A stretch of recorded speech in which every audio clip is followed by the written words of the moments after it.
It's 10 o'clock on Wednesday, July 27th, and we've decided to take a quick trip out to Amherst Island. We're just driving down to the ferry now. We're supposed to catch that at about 10:30, so once we do that, we'll head over to the island and head around to a few places looking for different birds. We're just going to spend a few hours out there and then head back. But I haven't been out there since the winter, I guess, or longer, so it'll be nice to see it again.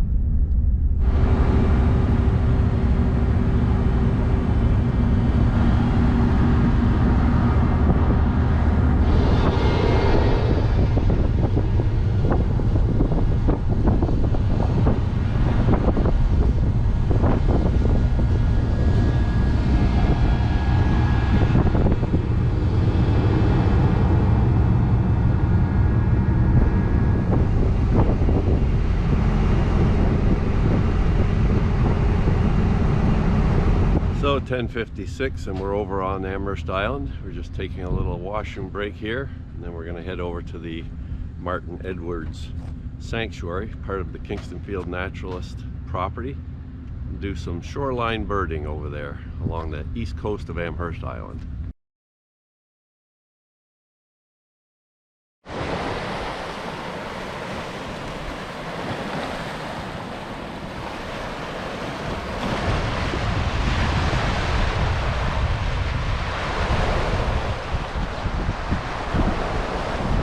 Just slowly making our way out on the trail here to the east side of the coast.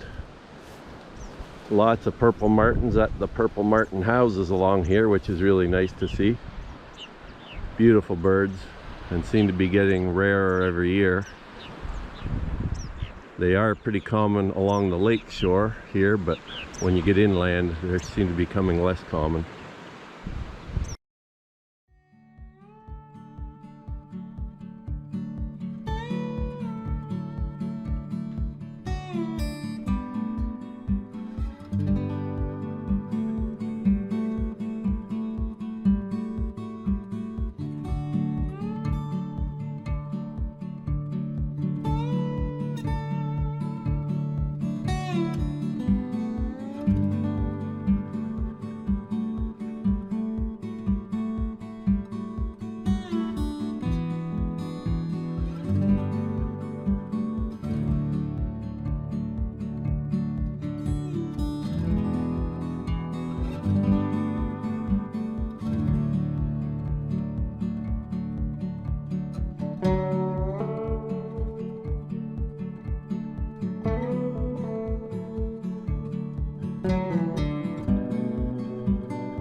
So we've walked most of the way out on the trail now through the brushy part. Now we're just going to head out on the beach to the end of the point here.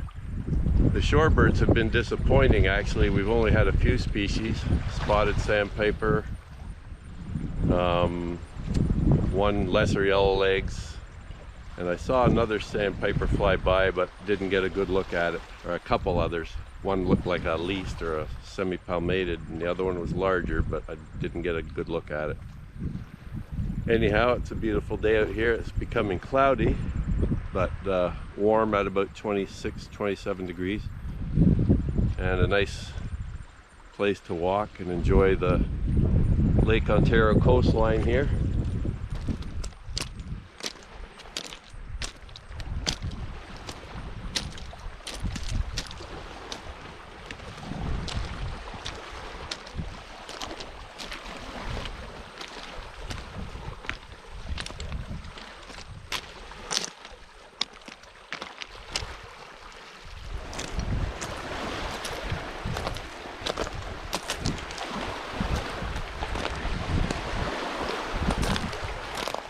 So we're pretty well out at the end of the point now, and still not a lot of action as far as shorebirds.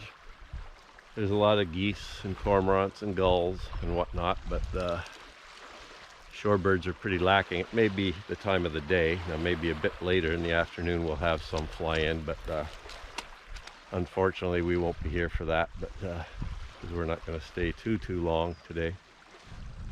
We did get a poor look at a great horned owl that was out here being harassed by crows. So that was nice to see, but it's hard to get a good look at those guys when they just keep flying from tree to tree. We just saw the owl fly again, and it flew from one group of trees to the other across the bay here. And when we looked with the telescope, there was actually a couple owls. I think one was a older young one, had quite a blonde colored head, and the other one in behind looked like a more mature great horned owl, but that was nice to see. Sitting there so brazenly out on the edge of their trees looking around. Been a while since I've seen a great horned owl.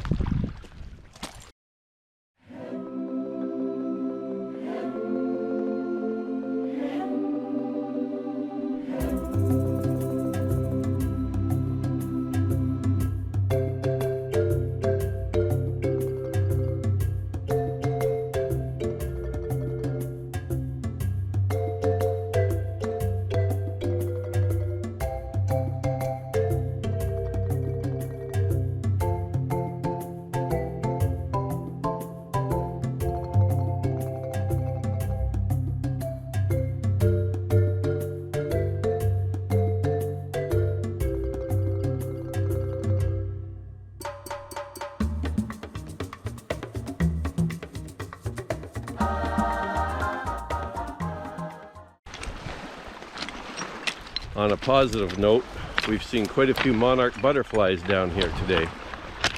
This is an area of large expanse of fields and meadows, so it's a good area for them to feed on. Lots of different flowering plants in bloom, thistles and lots of other things, so that's good to see, because up our way we've seen a few monarchs but not a huge number yet.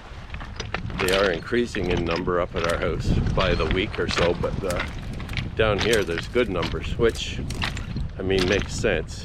When they're migrating from the south, they're going to hit southern areas along the lakeshore first, so they're probably going to accumulate here on their way north.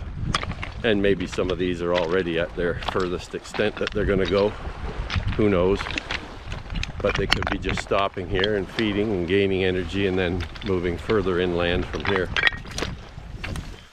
When you get in on this sheltered trail amongst all these tall plants, it can get quite hot and steamy. It's surprising. I thought it would be cooler out here in the middle of the lake, but it can get pretty hot and humid along this trail.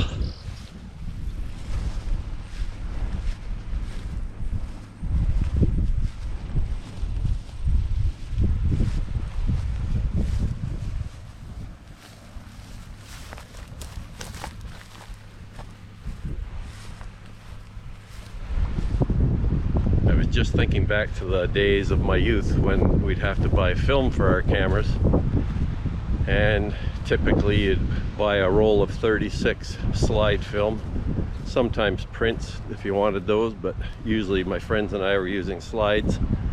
So you'd get a roll of 36 for, I don't know what it was, $4 or $5, and then you'd have to get the processing on top of that. It might be another $10 or so. And then you'd wait for a week or so until you got them back from processing, and then you'd find out that maybe half of them were no good. And now with digital cameras, it's just so easy. You almost have unlimited shots on the cards that you're shooting on, and no additional cost to any of them. So it's just so much better now, this digital capture. So just funny to contemplate those old days. I guess a lot of the youth of today wouldn't even be familiar with that, but certainly up until the 90s, anyhow, the mid-90s, mid to late 90s, that was what you had. But film had a joy of its own, and that you had to be very careful with how you were taking pictures. Try and do your best every time, because there wasn't a lot of leeway for errors unless you wanted to pay for all these poor shots, which almost inevitably happened anyhow, at least to a degree.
We just stopped here in the afternoon, mid-afternoon, for a lunch at the back kitchen, which is just in the town area of Stella here in Amherst Island.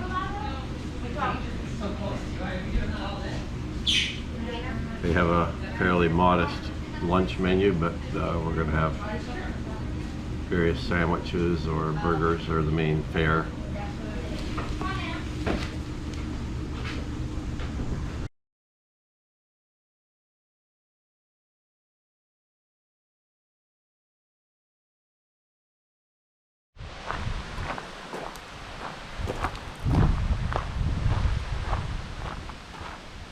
We've now come down to a park area along 3rd Concession. This is a sand beach spit that separates the Long Point Bay coastal marsh here from the Lake Ontario. And right now we're just walking on this spit between the marsh to our left over here and Lake Ontario to the right.